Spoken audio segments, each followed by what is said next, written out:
what we're giving them verbally, and what they're really processing is how we look visually and how we sound, but not necessarily the content. And because we're not on the same page, they're not getting this, they're getting this, we think they're getting this. This is not going to match. Who has to change? You do. We do. So we have to use less of this and start with this. And learn to use visual more than auditory. Third way you get data in, auditory. Put your hands right here. Your temporal lobes. Both sides are involved, but they're very different. This side is very different than this side. How many ears do you have? 2. All forms of dementia, all forms attack the brain asymmetrically. It means it attacks one side of the brain more than the other. That's how it works. It hits one side and then it spreads more. So what happens in general, the left side of the brain is generally attacked sooner and faster and more devastatingly than the right side of the brain. We don't know exactly why, but most patterns of dementia attack, you're going to see more on the left than on the right. Left, right, language areas, but they're different. We'll come back to that in a little bit. Third way that you get data in your brain, take that middle finger, drop it down, and touch it to the back of your other hand. Now this is actually complicated, and this is one of the most complicated, and it also takes up a lot of brain space. This is sensory motor. You feel something, you do something, you do something, you feel something. They're wired together, so that when you feel something, if you like it, you do more of it. If you don't like it, you stop doing it. So when you feel something, you do something to change or encourage or facilitate what you're feeling, and if you don't like it, you don't do it anymore. Here's the biggest challenge of dementia care. Turn to the person next to you. We'll do this in a minute. And if you will We'll do this after she finishes it. Okay. Thanks. All right, now what we're going to do is eliminate vision, and we're not going to talk.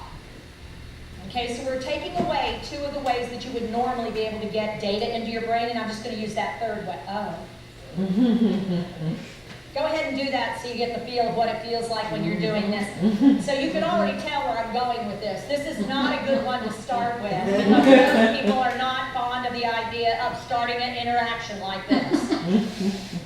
And I do this particularly so you'll start to get the idea of no touching until you've done a visual verbal, and only then are you allowed to do the touch. You got to make sure they come together. So here's what we're going to do. You close your eyes. People with dementia, put your hands behind your back, because I want you to feel incredibly vulnerable.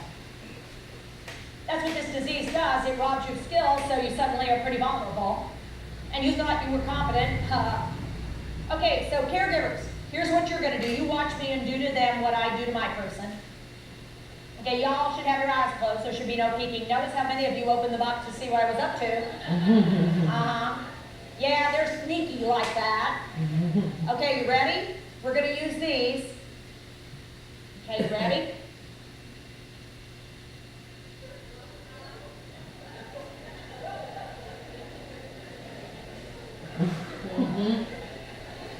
And now, one more.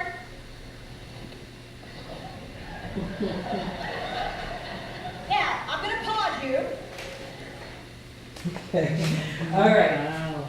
So, if you can have a partner, one person can, I'll stand. And so maybe the person on the right-hand side could be the person standing. If you could stand next to your partner. And then the other person can stay seated or stand, that's fine. And if the person who is going to be the care partner, they'll, we'll use our hands, and the person who is going to be receiving the care, if you just close your eyes for a moment. Be a little bit vulnerable. All right. And The seated person. the seated person can be the one with their eyes closed. That's fine. All right. All right. Okay, I should see. Yeah, I have how to see. And so then we will go ahead and prep the thing a little bit. Okay.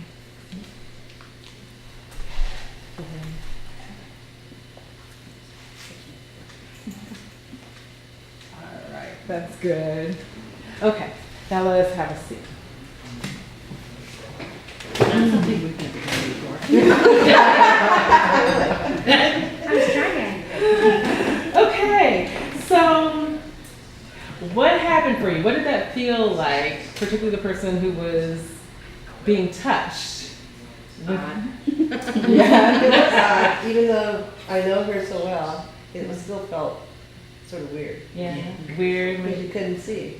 Right, right. Felt like you were trying to fix my clothes, but you were pinching me on occasion. And I wanted to tell you to stop. Right. I Would mean, you stop?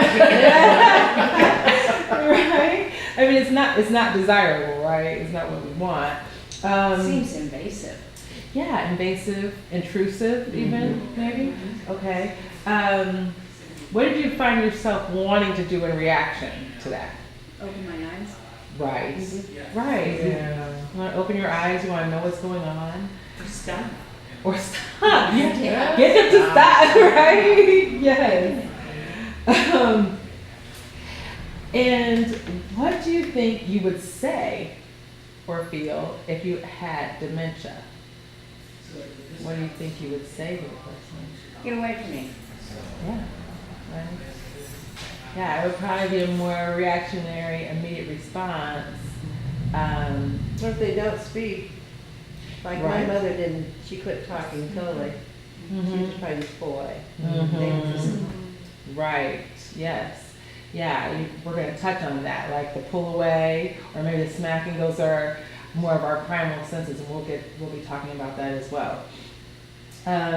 Is it true that we often do to rather than do with when we want to get tasks done sometimes? Yeah. Yeah. And there's a major difference there, right? All right, so how does this apply to people with dementia when we're trying to help them do things?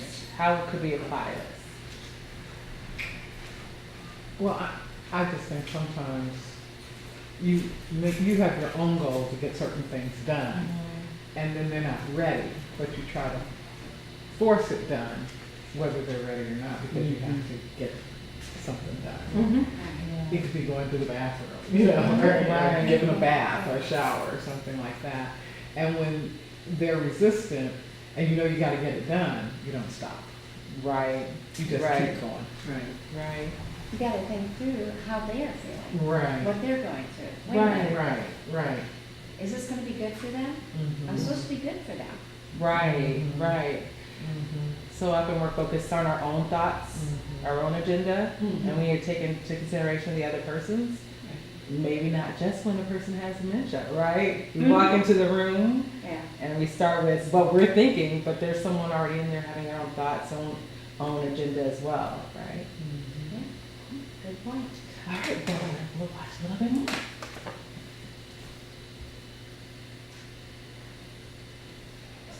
How many of you found at some point who were being touched, your eyes flew open?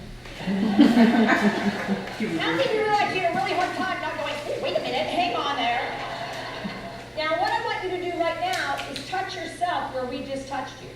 Go ahead and touch Go ahead. yourself where we made the touch.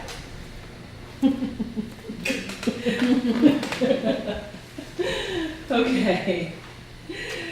So, how is touching yourself different or the same? You have control. Yes, that's Okay. true.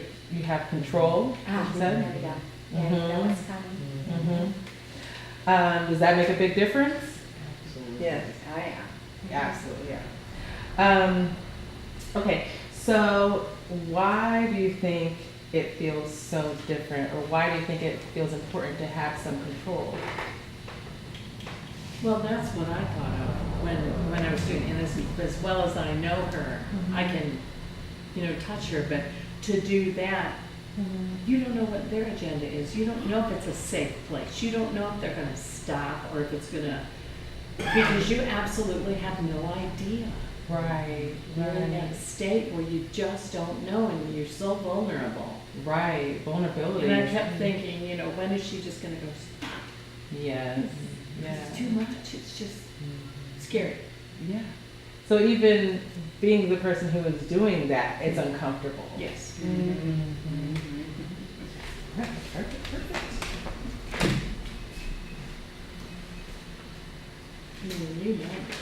You know I wouldn't hurt you, How many of you feel that that feels different than when we touched you? Yeah, because if you are doing it yourself, you're actually sending and receiving, and it's a closed circuit. However, when we do to you, it's an open circuit, and for your brain, we eliminate knowledge of where and when the touch was going to occur. And so your brain was going, oh, oh, oh, oh, oh, oh, oh, oh, oh, oh. It was a hyper alerting. And let me tell you something that we don't think about touch. Light moving touch. Light moving touch. Cockroaches crawling on your skin. Oh, that made me jump. Yeah. Just for saying it. I am not conscious. Oh. Someone's waking up. Light moving touch is an alerting, arousing touch. It's the hyper alert kind of thing. Danger, danger, Will Robinson. Because it says something's coming and you don't know what it is. And so what happens when we put our hands on people, even lightly, so you touch them lightly and say, wake up, sweetheart. Boom! Because it came out of nowhere. So what I'm going to do is have you try something a little different. And we'll really work on this skill this afternoon, but I want you to test drive the model and see if it makes a difference. Okay? I want you to shake hands with the person. Now, I want you to tell me for a second, what's the most common contact we have with other human beings when we're greeting them and interacting?